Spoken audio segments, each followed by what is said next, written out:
যাদের লাইফ শেষ হয়ে গেছে তাদের জন্য এই ভিডিওটা না, এই ভিডিওটা তাদের জন্য যারা এখনও লড়াই করার সাহস রাখে। কামব্যাক করতে চাও, কিভাবে আবার জিরো দিয়ে স্ট্যান্ড আপ করতে হয়। আজ আমি কোনো ফেক মোটিভেশন দেব না, হাল ছেড়ো না, এখনই উঠে দাঁড়াও, এসব ফালতু কথা নয়। আজ আমি 5টা এমন রিয়েল স্টেপ দেখাবো যেইগুলো ফলো করলে তুমি নিজের লাইফের রিয়েল কামব্যাক স্টোরি লিখতে পারবে। স্টে টিল দ্য এন্ড, আর শেষের লাইনটা তোমার মাইন্ডসেট বদলে দিবে। তুমি কি জানো, প্রতি 3 জনের মধ্যে ঠিক একজন ভাববেই তার নিজের লাইফ একেবারে শেষ।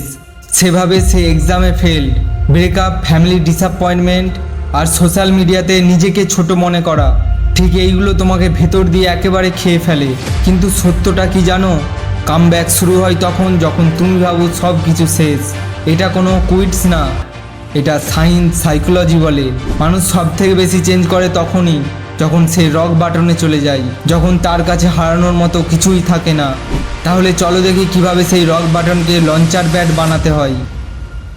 Step 1, kill your victim story. প্রথমেই আসে নিজের এক্সকিউজ বন্ধ করা। সব কিছু বাদ দাও, আগে একটা প্রশ্নের উত্তর দাও। তুমি কোনো কাজ শুরু করলে সেটা পারবো না বলে ছেড়ে দাও, নাকি আজ ভালো লাগছে না, পরের দিন করব বা একটু পরে করব এই ভেবে ছাড়ো।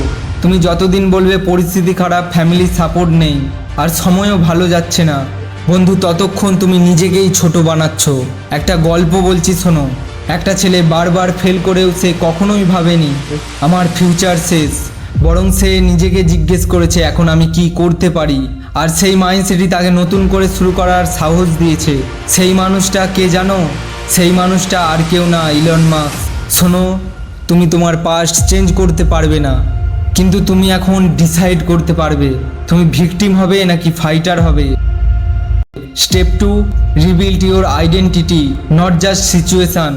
বেশিরভাগ মানুষ নিজের সিচুয়েশান ঠিক করতে চায়, তার নিজের আইডেন্টিটি না। ঠিক এটাই সব থেকে বড় ভুল। তুমি নিজেকে যদি একজন ফেলিয়ার হিসাবে দেখো, তোমার সাবকনশাস মাইন্ড ঠিক তোমাকে সেই ফেলিয়ার জায়গাতেই ঘুরিয়ে আনবে। তুমি যতই এফর্ট লাগাও কোনো কাজেই আসবে না। তাই পজিটিভ থিঙ্কিং রাখো। হতে পারে তুমি খারাপ জায়গায় আছো, হতে পারে তোমার লাইফে সব কিছু খারাপ চলছে, তাও পজিটিভ থিঙ্কিং রাখো। বন্ধু, কামব্যাক মানে শুধু সিচুয়েশান বদলানো নয়, কামব্যাক মানে নিজের একটা নতুন ভার্সন তৈরি করা।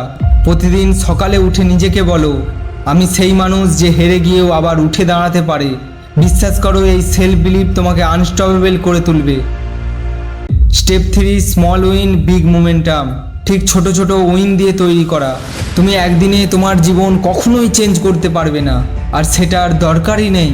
তোমার দরকার আজকের একটা ছোট অ্যাকশন, যেটা আজকে করার পসিবিলিটি আছে। ভাবো, একটা ছেলে ফোনের অ্যাডিকশান থেকে বেরিয়েই আসতে পারছে না, সে কি একটা গোটা দিন ফোন ছাড়া থাকতে পারবে? হয়তো 1-2 দিনের জন্য সে করতেই পারে, বাট লং টার্মের জন্য সে পারবেই না। বাট সে কি করলো জানো? সে টানা ফোন ছেড়ে থাকেনি। সে তার মাথায় একটা গোল সেট করলো, প্রতিদিন 1 মিনিট করে ফোন ছাড়া থাকবে। ঠিক দিনের পর দিন 1 মিনিট, 2 মিনিট, 5 মিনিট করে সে বাড়াতে থাকলো। শেষ পর্যন্ত সে নিজের মোবাইল ঘাঁটার অ্যাডিকশান থেকে বেরিয়ে আসতে পারলো। তাই বন্ধু, কোনো জিনিসই একদিনে হয় না, ধীরে করো, কনসিস্টেন্টলি করো। ঠিক আজকের এই ছোট ছোট উইনই একদিন বিগ মোমেন্টাম তৈরি করে। ভাই, একটা আজ সত্যি কথা বলছি, আসলে এই পৃথিবীতে মোটিভেশন বলে কিছুই নেই। তোমার প্রতিদিনের ছোট ছোট হ্যাবিট তোমার সাকসেসের অংশ। Step 4, cut the noise, protect your energy. ভাই, কখনো দেখেছো তোমার সারাদিনের এনার্জি কোথায় যাচ্ছে? যেই জিনিস তোমাকে নিচের দিকে টানে সেইগুলো থেকে দূরে থাকো। সেটা হতে পারে নেগেটিভ বন্ধু, সোশ্যাল মিডিয়া, অন্যের হাইলাইট রিলস যেটা তোমাকে ডিমোটিভেট করে, সেইগুলো থেকে সবসময় দূরে থাকো। তোমার এনার্জি খুব লিমিটেড, সেটা কোথায় খরচ করছো ডিসাইড করে তুমি কত দ্রুত কামব্যাক করবে। প্রতিটা ডিসিপ্লিন মানুষ ট্র্যাক করে তাদের এনার্জি। আজ থেকেই প্রতিদিন নিজের এনার্জি ট্র্যাক করো। Step 5, turn your pain into purpose. This is final step and সব থেকে পাওয়ারফুল। তোমার লাইফের সব থেকে বড় ব্রেকডাউন ঠিক এটাই তোমার লাইফের একটা বড় স্টোরি তৈরি করে। তাই প্রতিটা সাকসেস স্টোরির পেছনে একটা স্ট্রাগল স্টোরি থাকে। ঠিক এই স্ট্রাগল শুনতে তখনই ভালো লাগবে যখন তুমি সফল হবে। তাই আজ যদি স্ট্রাগল পেনের মধ্যে দিয়ে যাও, তাহলে সেটাকে তোমার এন্ডিং ভেবো না। আসলে প্রতিটা মানুষের জীবনেই স্ট্রাগল থাকে। কেউ সেই স্ট্রাগলকে অস্ত্র বানিয়ে এগিয়ে যায়, আর কেউ সেখানেই গাড়া পড়ে মরে যায়। তুমি কি হতে চাও? ঠিক এটাই তোমার টার্নিং পয়েন্ট। তোমার আজকের স্ট্রাগেল তোমার কালকের স্টোরি হবে। ঠিক তোমার সাকসেসের পর তোমার স্ট্রাগেল স্টোরি সবাইকে ইন্সপায়ার করবে, সবাই কান পেতে শুনবে। তাই আজ একটু সিরিয়াস হও। Now it is time to change your life. আর এটা ততক্ষণ সম্ভব, ঠিক ততক্ষণ যতক্ষণ তুমি তোমার মাইন্ডকে ডিস্ট্র্যাকশন থেকে কন্ট্রোল করতে পারবে। এই লাইনটা সবসময় মনে রাখো। তুমি হারতে পারো একবার, দুবার, 10 বার, বাট তুমি শেষ তখনই যখন তুমি নিজেই থামার decision now. Nobody coming to save your life. তোমার কামব্যাক তোমাকেই করতে হবে, দিনের পর দিন ফাইট করে। আজকের কামব্যাকের লঞ্চ প্যাড এই 5টাই। নাম্বার 1, এক্সকিউজ বাদ দিয়ে রেসপন্সিবিলিটি নাও। নাম্বার 2, নিজেকে এমনভাবে তৈরি করো যাতে কেউ ইগনোর করতে না পারে।